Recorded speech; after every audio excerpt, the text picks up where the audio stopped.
Motivation and inspiration are powerful tools that change and influence perspectives, voices, and projects that shape the world. With all the negativity in the world, it can be hard to find those rare and beautiful stories that tell of inspired spiritual activism and individual healing journeys. Walk the path with me, Dr. Trish DeRocher, on the show Heart.Change.Consciousness, where we inspire listeners to take action towards a more just world. We'll hear from authors, change makers, influencers, activists, poets, filmmakers, and cultural workers who practice inspired spiritual activism and transform vulnerabilities into sources of strength. Heart.Change.Consciousness allows us to understand the world from different perspectives and highlights what is possible when we are fearless and open ourselves to our soul purpose and engage each other across boundaries. So let's self-heal and open the path to self-sovereignty. Heart.Change.Consciousness begins now. Hello, all. Welcome to Heart.Change.Consciousness. I'm your host, Dr. Trish DeRocher, and I'm here today with Dr. Aziz Fatnassi. Dr. Fatnassi is an anthropologist, an assistant professor of interdisciplinary studies in the core division, and also lead faculty in the degree design lab at Champlain College. A little tongue twister. Aziz's teaching and research focuses on multimodal literacy processes, transnational networks, and aspirational resilience strategies, utilizing the methodology of participant action research. So prior to Champlain College, Aziz served as a research fellow with the College for America at Southern New Hampshire University, and also as a research associate, research associate in the Department of Anthropology at Indiana University. Aziz's applied work in international development engages topics of youth, migration, education, cultural resilience, and human rights activism. Over the past 10 years, Dr. Fatnassi has led and consulted on multimodal projects engaging these issues for government, industry, nonprofit, and community stakeholders across North America, Europe, and the MENA region, which is the Middle East and North African region. So Aziz, thank you so much for coming and being here with us today. Thank you for having me. I'm really excited to talk. I am too. And I always love talking with Aziz because I never know where the conversation will go. So Aziz and I had an opportunity to work together a few years ago. And as part of that, we co-organized a conference panel with staff and students called Decolonizing Bernieland, Bernieland, not like Burning Man, Bernieland as in Bernie Sanders, imagining, practicing, and modeling coalitional liberatory education at PWIs, or predominantly white institutions in Vermont.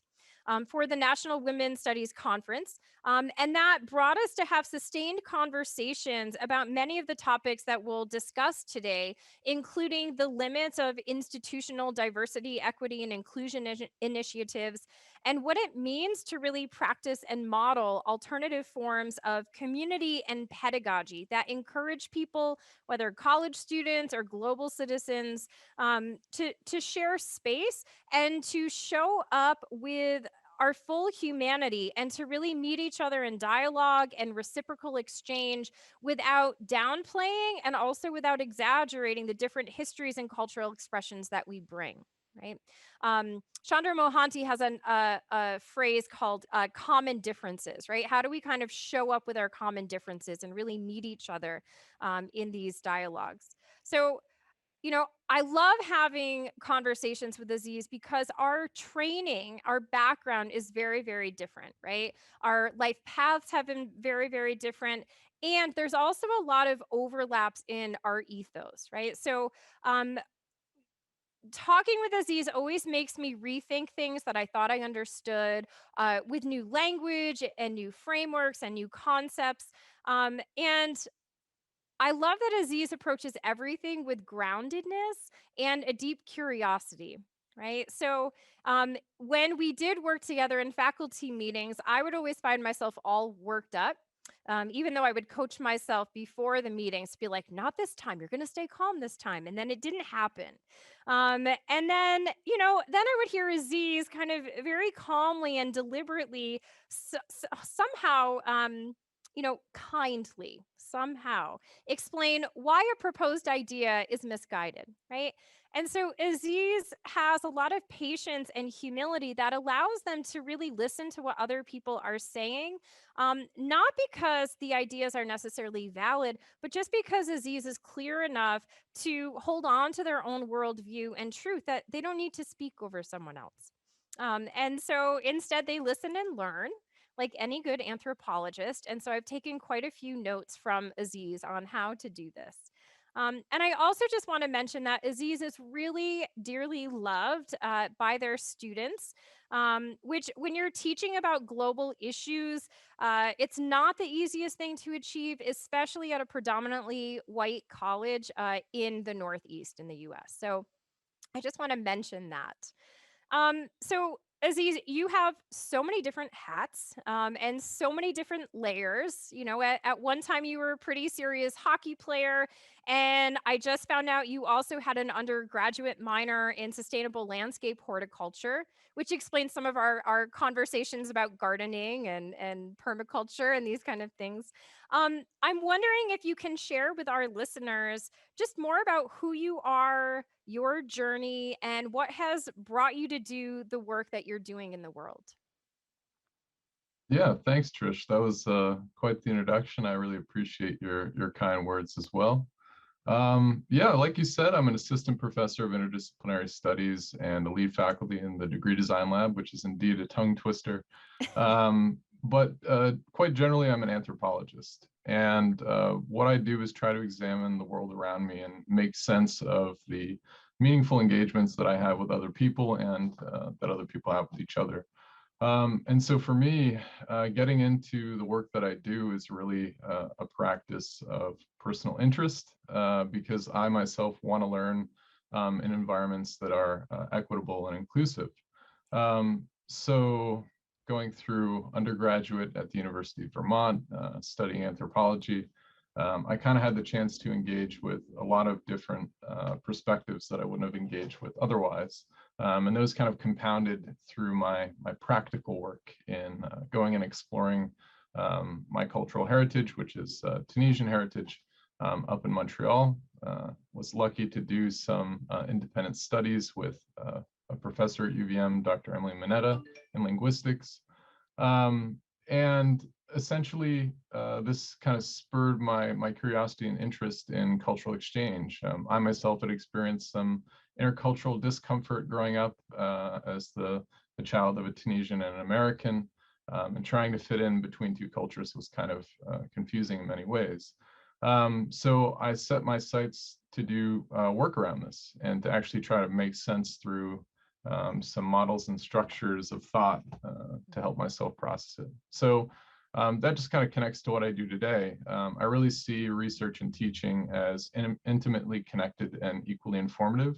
And I think effective teachers should be at the cutting edge of recent scholarship and events, but also kind of command a broad knowledge of emerging fields of interculturality, so they inform their pedagogical approach.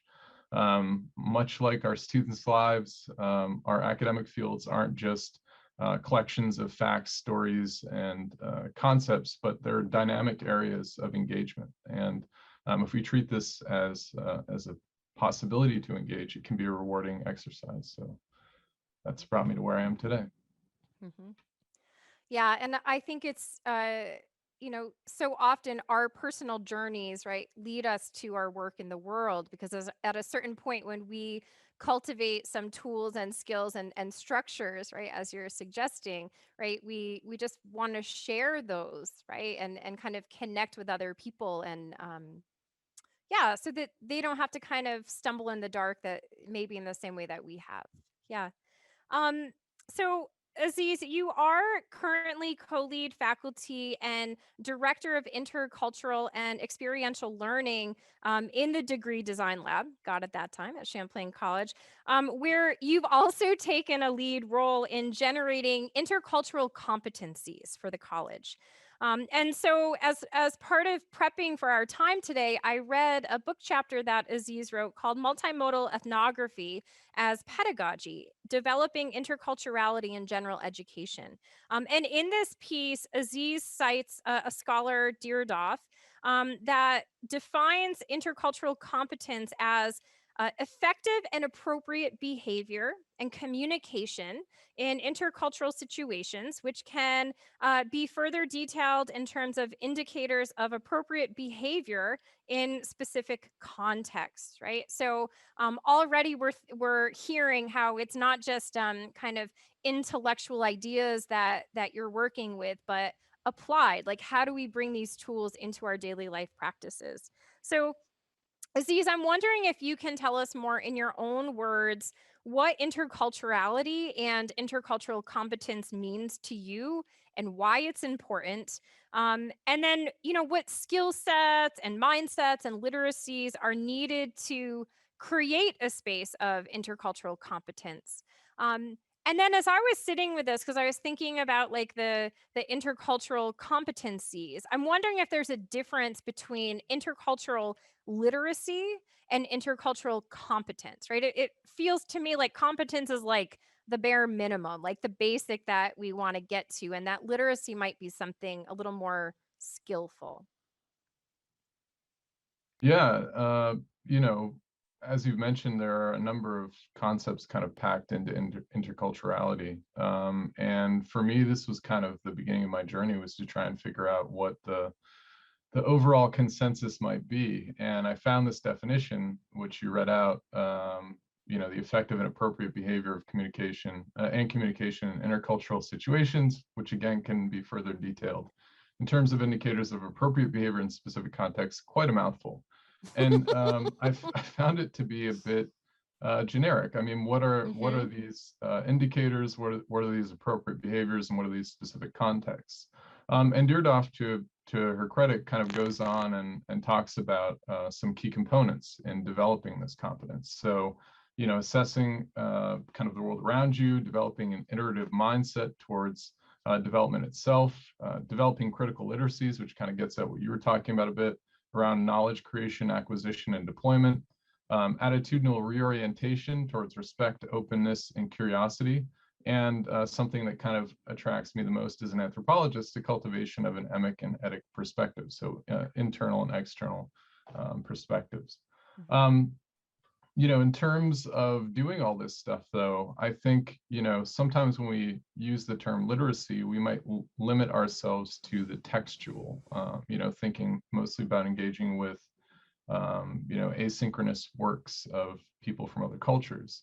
Where I would kind of set what my goal was, especially in the book chapter you mentioned, is kind of around practices. And I think that practices and literacies are kind of both built upon collective effort towards this development process. So, in education, we do a lot of this stuff with, study abroad, service learning, sometimes even domestic experiential courses.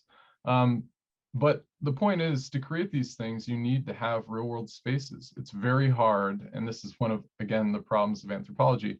It's really hard to replicate natural human behavior. So if we're trying to create these spaces where we artificially, develop students' intercultural competencies, we're kind of doing a half service. And so what interculturality means, I guess, at its heart, is getting out there and experiencing the world around you, and recognizing that your perspectives and behaviors and even the knowledge you have is culturally determined. And so are the knowledge bases and behaviors and actions of others. And to be a more effective member of the global society, you kind of need to have a sense of openness towards that, and to engage other people on an equitable level. Yeah. So, I mean, the show is Heart.Change.Consciousness. And for me, interculturality is all about the heart, right? Like, we can talk about these concepts all day. We can read papers, we can come up with the words and the definitions, but interculturality has to be something that we actually embody, right? And I'm also thinking that in order to really meet each other in dialogue and ethical reciprocal exchanges, that also means that we need to kind of know who we are and our worldviews and what we're bringing into any exchanges or any spaces in which we are yeah, just coming to be with other people. So I'm wondering, if you could speak more just about those practices, because I think that's really, really important. Yeah, so this is kind of one of the more difficult tasks of making this, again, kind of broadly defined thing a bit more specific. And, working at a academic institution, this is always a practice of engagement and negotiation, because as academic specialists, we are disciplined, as the phrase might be, into a certain worldview. And so, even the meanings of certain terms have different definitions. So, first it's kind of developing that interculturality of working with people. But when I sat down with my colleagues and had some of these discussions, we kind of focused on several concepts. So achieving proficiency might require individuals to attend to the diversity of perspectives, practices, and beliefs found within and across cultures with an open, so thinking about ethno-relativity or, relating everything to your own positionality, or ethnocentric, that kind of dichotomy. Mhm. Um, you know, being reflexive, so being integrative versus exclusionary, seeing difference not as something that disconfirms a belief you have, but finding a way to incorporate that into your own practice. And curiosity, so this inquisitive versus, I guess, supercilious approach. Um, I guess tokenizing, trivializing, otherizing difference can also be quite damaging, because we are indeed all humans, which is a commonality we have. And I think starting from that commonality, which might even be the most important factor, is really key. So finding that space, I think, is where you want to head off from. I'm thinking uh, in women's studies, there's been like a lot of just revision of curriculum over the years of like, how do we think about the transnational? How do we think about holding the commonalities and the differences while we're still thinking about like the power differentials across spaces and the differing histories, right? That people have. Um, and so there's a critique of diversity and inclusion efforts that are what we call add and stir, right? Where there's like this kind of like presumed white, straight, hetero, male at the center. And then everyone else is kind of somehow deemed other. And then it's just like, we'll just add this perspective and this perspective and this perspective. But there's no real decentering or reworking that allows for true dialogue or reciprocity. And Chandra Mohanty has a piece where so she critiques that, and then she talks about, okay, so then women's studies curriculum have started to do what she calls the feminist as explorer model, which is to just kind of take the US unproblematized and uninterrogated as a starting point, and then like visiting other cultures outside of the US. Like, we'll explore this place and this place and this place. But again, there's no consideration of the plurality of cultures within the US, right? Or a truly reciprocal exchange, right? Where like there's no one assumed way of being at the center. But so for me, interculturality is more this meeting from where we are without a presumed center, right? And then when we do that kind of the internal work to think about, okay, what histories and perspectives and worldviews, assumptions am I bringing? How am I kind of interfacing with the people around me, and what worldviews and cultural norms and experience have they had? It becomes a lot more fluid than these kind of definitions, right? Or the kind of the flat competencies. And I guess, Aziz, I bring that up because in the same chapter, you're talking about how in these institutional efforts to create and implement these new intercultural competencies, you didn't really see these things translating into pragmatic, practical shifts for BIPOC, Black, Indigenous, people of color, students, faculty, and staff at the predominantly white college that you're doing this work at. And you kind of implicitly suggest that these efforts remained more as intellectual exercises, right? There's kind of like a spinning or spitting of ideas between colleagues, but there's not really a meaningful culture shift that is increasing the quality of life for BIPOC and international community members. And so in this piece, you kind of juxtapose this next to a more informal program that you helped to co-found called the Brotherhood Brunch. And you define this in your piece as a program, quote, for BIPOC men to gather in critical discourse, mentorship, collaboration, and resilience building, end quote, which you suggest offered a richer balance of international and US-based perspectives, and that your participation in these events, which again, these are events and not competencies, right? So there's like an embodied component, did actually open up more of a space of meaningful intercultural engagement. So Aziz, I'm wondering if you can share with us some perspective on the disconnect that you were witnessing between the more institutional initiatives and the informal initiatives, and what made the Brotherhood brunches maybe feel more real.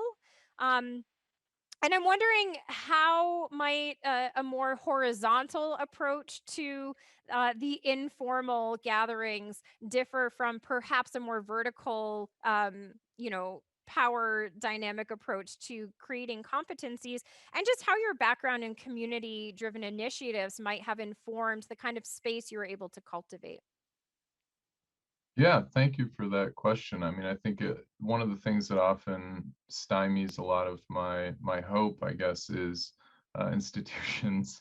Um, I think there's great benefit to institutionalizing things, but what we run the risk of, on the opposite side of having some standardization is over standardization. So, terms like modernity, development, progress, culture, get codified in certain ways that, again, kind of privilege, as you're mentioning, this center. And so when we're thinking about kind of decentering our practices, one thing that I realized was I kind of had to get out of the classroom. The classroom is a very structured space, oftentimes, where you have a curriculum and a syllabus, and if you don't follow those things, sometimes you can have issues in terms of the disconnect between student expectations and even administrative expectations. And especially working in a general education department where you're again, as I mentioned, working with people from across the disciplines who may not necessarily have similar definitions, but might not even really think about those kinds of issues. It can be really hard to standardize that, which I get. That's a very difficult challenge. But what I found was stepping out of these spaces kind of allowed me to have kind of a super narrative and a meta narrative, I guess. So working with students, especially Black, Indigenous, and people of color who identify as male to college, kind of allowed me to both critique and support their work in those spaces. And in the description, we mentioned critical discourse, mentorship, collaboration, and resilience building. We found those things, and when I say we, I co-founded this with the director of the Office of Diversity, Equity, and Inclusion, which is kind of an interesting name for that office. But we thought long and hard about what couldn't be provided in both of our spaces, at least not in a way that was authentic and meaningful for the participants.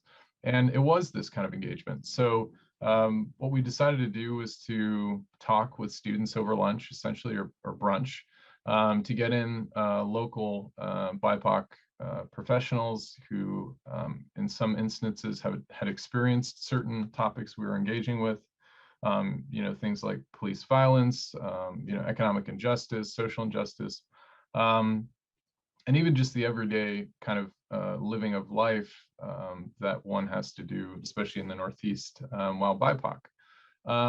And to provide them with some sense of how these things play out. So speaking of interculturality, how do we navigate, as you mentioned in that decolonizing a Bernie land, culture? How do we engage with that form of, I guess, neoliberalism to kind of get to the experiences we want to and need to have to sustain us?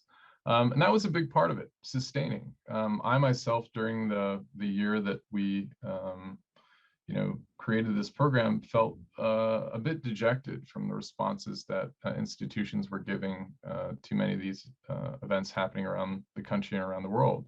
I wanted to talk a bit about Islamophobia in a way that wasn't perhaps curtailed by the confines of the institution. And so this space kind of allowed us to do that. We had,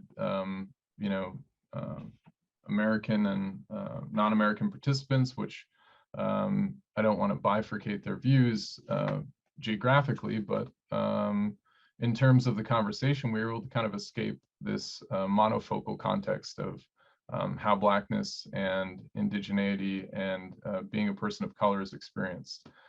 Because there are some connections across cultures, in specificity, I guess, talking about the experience of Arabs in France or in many European countries, kind of juxtaposing those against the experiences of people of color in the United States, really kind of helped them to see different ways of engaging and interacting with these experiences.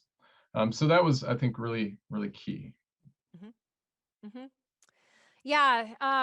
And what I hear you saying is just, as much as we need structures, we also need spaces that are less structured, because the institution and those, I don't know if you use the language of overstructure or hyperstructure, but it can kind of take the humanity out of our exchanges, right? And so when we can cultivate spaces where we're able to just really dialogue and share ideas, right? Detached from a grade book, right? But also detached from the institutional objectives, to really just meet each other in the moment and to talk about, lives and experiences and perspectives and what we've noticed, right? Like, that's really important. And I think that there's so much of a shrinking of the commons. There's not a lot of spaces to really do that. So I appreciate you really carving out the space and time and utilizing your skills to create that space that hadn't been on that campus. So we are going to take a quick break. And when we come back, Aziz is going to share with us some of the pedagogical techniques that they've come up with to really build intentional intercultural exchange, both inside and again outside of the classroom, right? Like Aziz has been sharing with the Brotherhood Brunch, and also the role of spirituality in this work. Like, where is there room for the heart in intercultural exchange? So I hope you'll return after a short break.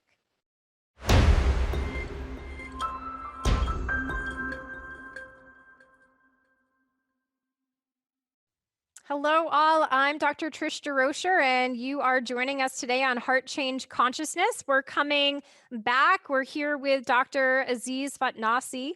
Dr. Aziz Fatnassi is Assistant Professor of Interdisciplinary Studies and Director of Intercultural and Experiential Learning in the Degree Design Lab at Champlain College. And today we're discussing the limits of institutional diversity, equity, and inclusion efforts, and also innovative pedagogies, or kind of teaching and engagement strategies for building communities of intercultural practice and engagement.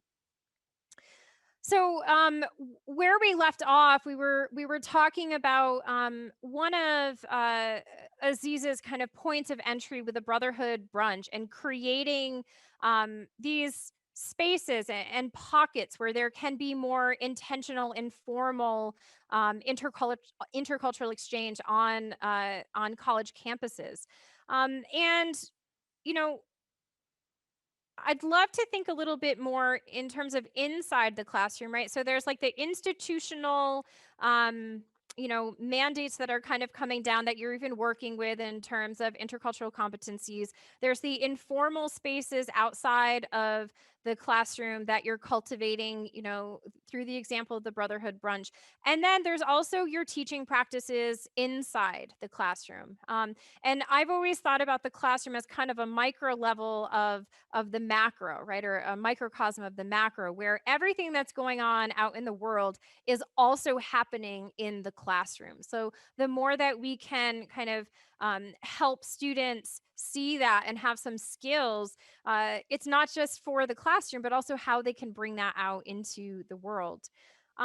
So, Aziz, you've been using the language of cultivating a multimodal ethnographic approach, while incorporating philosophies of engaged pedagogy, including the work of Black feminist theorist Bell Hooks, to what you name cultivating communities of practice, which I love. Communities of practice. Like, community isn't just a noun, it's a verb, it's something that we cultivate and actively participate in. And as part of this, you encourage your students to bring in their existing knowledges to the classroom. And I think as you do that, you're really troubling and decentering this very vertical Western cultural understanding of hierarchical knowledge production that's based in expertise or degrees. And then you have your students engage with macro, meso, and micro levels of the global intersections that your classes really address. And I also know that there were a handful of campus events that really influenced, and directly led you to rethink how you were, creating space in your classroom and what it meant to cultivate intercultural exchange within the classroom. So, as part of this, you are placing a lot of importance on small groups, encouraging students to bring in their different projects, their voices, their passions, their perspectives, and then coming into dialogue with each other. And it reminds me of Jose Medina's work, who wrote The Epistemology of Resistance, in thinking about our experiences in life as potential epistemic resources. So, potential resources in helping us to understand ways of being in the world that can be brought into productive, friction with each other, right? So that each person's world can ultimately be augmented, and shifted when we approach each other with respect, right? And genuine reciprocity. And it also seems like a very intentional building block way of rebuilding the commons that I was speaking to earlier in the classroom, right? If these spaces aren't really existing in society, if they're not existing in the institution, how can you kind of create these spaces, really carve them out intentionally? So, I'm wondering if you can tell us a little bit more about how and why you structure your courses in this way, including maybe some more background on the histories and the campus events that really directly led to you reworking your classroom, and providing us with some tangible examples of some of the transnational topics that you teach and help students understand, and how you kind of encourage them to break them into the smaller pieces so they don't feel really overwhelmed in doing it. Yeah. I mean, I think, the term that you highlighted, communities of practice, this is Etienne Wenger's term. I think it's a really important way to think about what we do in the classroom and as educators and in our everyday lives. Really, communities of practice are groups of people who share a concern or a passion for something they do, and they want to learn how to do it better as they interact regularly, right? And there are two things in that definition that really speak to me. One, people who share a concern or a passion, right? Right. So leading with something that is important to you in your life. And then the second part is interacting regularly, right? The learning to do things better is something that will come through that regular interaction. And if you don't have that regular interaction, it's really hard to cultivate the kinds of practices you want to have. So for me, that term kind of really hinges upon a lot of what brought me into both the Brotherhood Brunch and in the pedagogy that I use.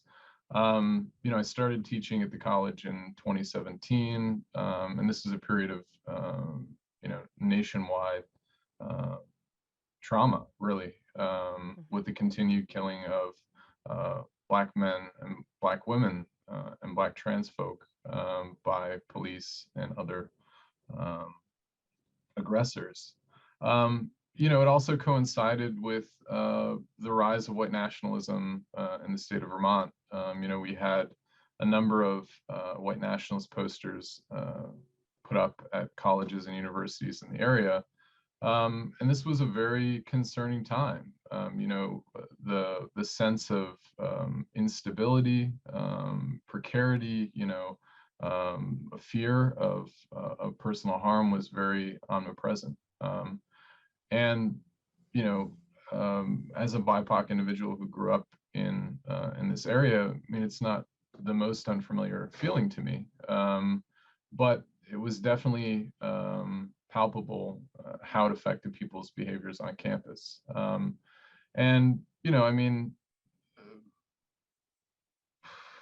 It's a really tough topic. How do you engage with something like this with a group of 18 to 21-year-olds, 22-year-olds, and have a discussion that is kind of both grounded, but also allows people to kind of express their true selves. How do you let people bring different truths into the classroom about personal experience and about collective experience?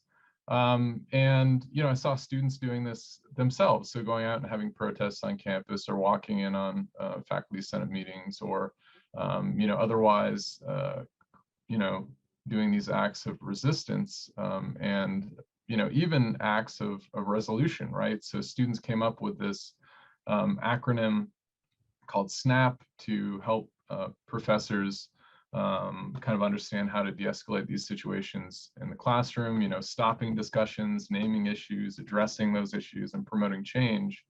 And I thought to myself, well, this is the base level, right? This is what they expect us to do. How can we go beyond that to create more inclusive spaces where perhaps, not just the professors are engaging in that behavior of the SNAP acronym, but also teaching others how to kind of be responsible members of this community. And this is where I kind of stumbled on, some of the theory around engaged pedagogy that Bell Hooks was writing about, drawing from Paulo Freire and others, but essentially saying, when we step into these rooms, whatever they are, classrooms, office spaces, even your own home, recognizing that there is a different experience every time you walk in there, and you're dealing with, like I was saying before, this kind of uncontrollable, combination of ingredients. And so to be an effective person in an intercultural way requires that you kind of address that difference, that you don't just treat every experience as the same. So for me, that was getting to know the students very well. I play a lot of kind of fun games around getting to know each other. We have one called I'm Going to a Picnic. And this, transforms depending on what I teach. I teach a class on, the revolutions of 2010 and ongoing across the MENA region. And, teaching this to students in the campus and environment we have is kind of sometimes in their minds disconnected, but we do, I'm going to a revolution and I'm bringing, right? And so students will say their name and then what they're bringing, and they'll try to memorize what everybody else has and their names, hopefully. And when we kind of get to the end and everybody's, there's 23 names, 23 different things that are being brought, I'm like, okay, well, who do you pick, right? Who's going with you?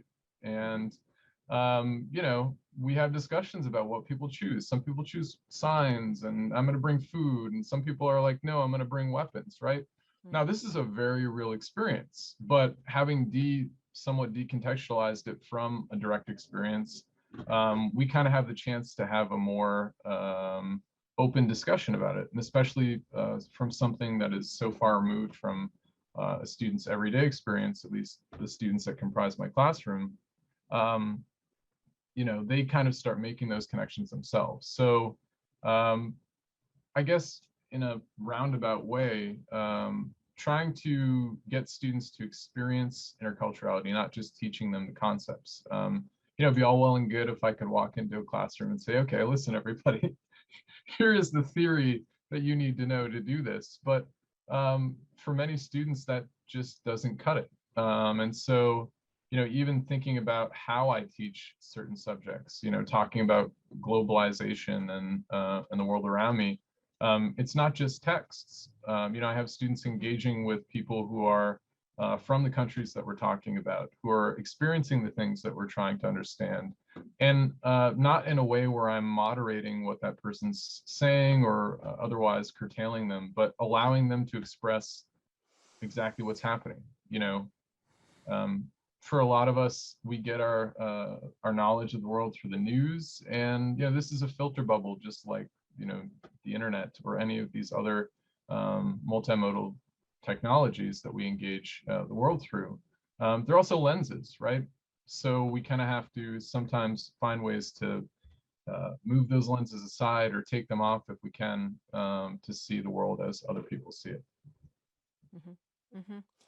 And Aziz, as you're talking, like it's like I can actually feel the walls of the classroom like begin to like fall away, right? It's like how do you take this very artificial container and actually make it mean something, right? So there's not like this, like, there's the inside and then there's the outside. No, like everything that's happening out there is also happening in here, right? And how do we kind of shift that? Um, I also really appreciate you talking about the dynamic ways that space is made and remade, right? So I used to think about that. Sometimes I would, when I was still college teaching, I would teach in the same classroom 4 classes in a row, but that physical space felt completely different, right? With each class and with each day, right? So, even the same cohort of students would feel different, and I would feel different, right? From day to day. So, I would always think about the classroom as a contact zone, and it's a cultural studies term for thinking about spaces where people who would probably never come into contact with each other intentionally, right, of their own accord, are suddenly, brought together to share space. And there's potential in that for epistemic growth. So city parks, public transportation, these are examples of contact zones, but the classroom space is a very intentional contact zone where its purpose is to really, kind of learn more than we now know together, right? And to potentially create that community. Um, and I also want to name that the college classroom is only one site of pedagogy for you, right? So you do work in all sorts of different spaces outside of the college setting, and I also know that your work as an anthropologist brings you into quite a few contact zones. So I just want to highlight that you're not just thinking about these practices, you're living them, and so you're also bringing these living practices into the college campus, right? I'm wondering if you can just share with us some other pieces of your work and how this work, really comes to impact the way you're thinking about intercultural learning. Yeah, I think, as I was mentioning in the introduction, I really do believe that research and teaching are really intimately connected. Beyond that, I think, the lived experience of individuals should be intimately connected to that as well. And for me, one thing that's kind of led me to the work that I do is my personal life. The fact that I try to work around the issues of social justice that I study, so that it's not just a theoretical practice, but more along the lines of what you mentioned, what Jose Medina calls epistemic resistance, right? So using my resources and abilities to undermine and change oppressive normative structures, and also, as Medina mentions, the complacent cognitive effective functioning that sustains those structures, right? It can be really overwhelming when we look at the world and we think to ourselves, there is a lot wrong with the world, right? It's this paralyzing notion. And, you know, I think in some ways it's paralyzing because we can't predict what other people are going to do in response to the world around them. You know, we don't have this ability to, you know, have this harmonious mental perception where we all suddenly see the same thing. We do have to negotiate the world around us through this difference. And so in my other work, which largely is with nonprofit organizations, educational institutions, and the like, you know, I try to work on developing interculturality in practice to really help these organizations find ways to spread their message across, you know, national territories and even, you know, regional territories. One organization that I've worked with pretty extensively is called Solidarity Works, which is a woman-led nonprofit in Bulgaria that runs programs for youth and adults around issues of social justice, social change, and leadership. And this summer, I had the privilege of working with them on an Erasmus exchange program for young leaders. And the topic was around social justice and storytelling. And so, you know, this is a really interesting concept to combine. You know, when we think about social justice, we do think about the narratives that uphold them, and also resistance narratives and counter narratives. And what I started to realize through this experience was something that I had experienced in my earlier work, which is, you know, we know things as academics that people know as people. You know, these concepts that we have complex terms for are floating around and being operationalized by people every single day. And so, you know, when we're talking about, you know, resistance stories, somebody's like, oh, well, this is talkback, right? Like, this is just how you talk back to. I'm like, yeah, it's a pretty good term for it, right? Mhm. So once we kind of established that common ground, it was a good space for us to now negotiate process. Like, how do we actually do this? And, you know, I could bring my perspective in from the spaces that I've engaged with, and so could the participants. And it was through that co-construction that we kind of came up with this interculturality of ourselves. You know, we have people from 7 different countries who had, you know, very different conceptions of the world around them, but somehow we were able to create a community for, you know, 7, 8 days where we were living in a house together and kind of taking care of the house and, you know, providing all of these community services that, you know, if we had been separate, I don't know if we would have even thought to do it on individual terms. But you know, these kinds of things are what I'm invested in most of the time these days. And I find that, you know, community action research is kind of my target here. So trying to get the communities that I work with to engage these practices in a critical way so that they can build up, you know, epistemes of their own that they can use to counter those hegemonic narratives about how and why and where and when things happen. Yeah, beautiful. I'm just thinking about the importance of youth leadership, right? When I was making my exit from the college that was about the time period that you were talking about, and you know, I was just like, oh, okay, the youth have it. Right? Like they're the ones who are really pushing like these structures, these institutions are not working, right? So instead of kind of being like the teacher, how can I actually just like be in shared space to cultivate and create these new intercultural liberatory spaces, right? You know, wherever they are. And that's what I hear you really saying.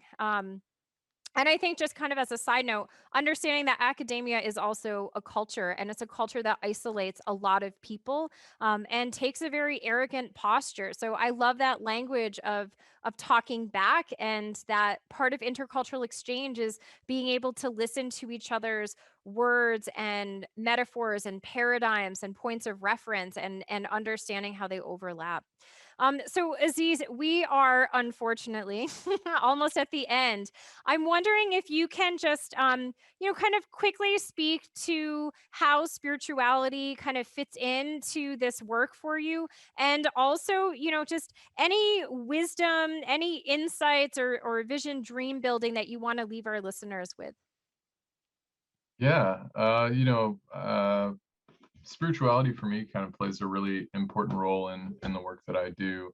One, because it's an all-encompassing practice. To develop these kinds of things isn't just a 9 to 5 experience, right? It's how you kind of start living your life. And so, for me, the practice of understanding the world around me became this process of self-discovery and collective discovery. And I think for every single one of us, we have a process by which we do that. I consider us all ethnographers. This is what I tell all my students. You're constantly coming into contact with all kinds of, to use research terms, data.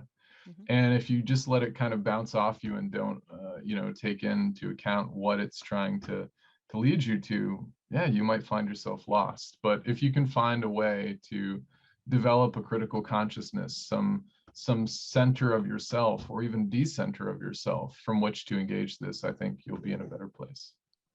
Yeah, that's beautiful. I use the language of data in my coaching sessions and spiritual work. So I feel like that dovetails. That's like, us having different pathways and different trainings and finding those overlaps. So Aziz, thank you so much for coming and being here with us today on Heart.Change.Consciousness.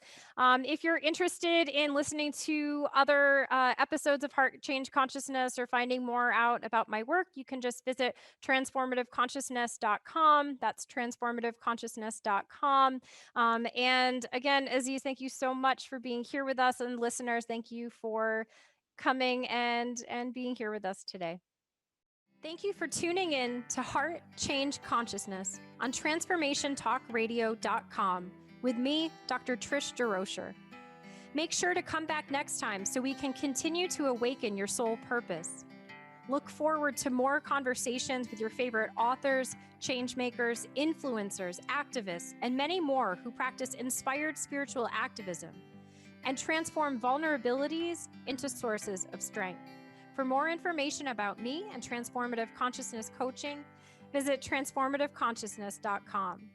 That's transformativeconsciousness.com. This was Heart Change Consciousness on transformationtalkradio.com.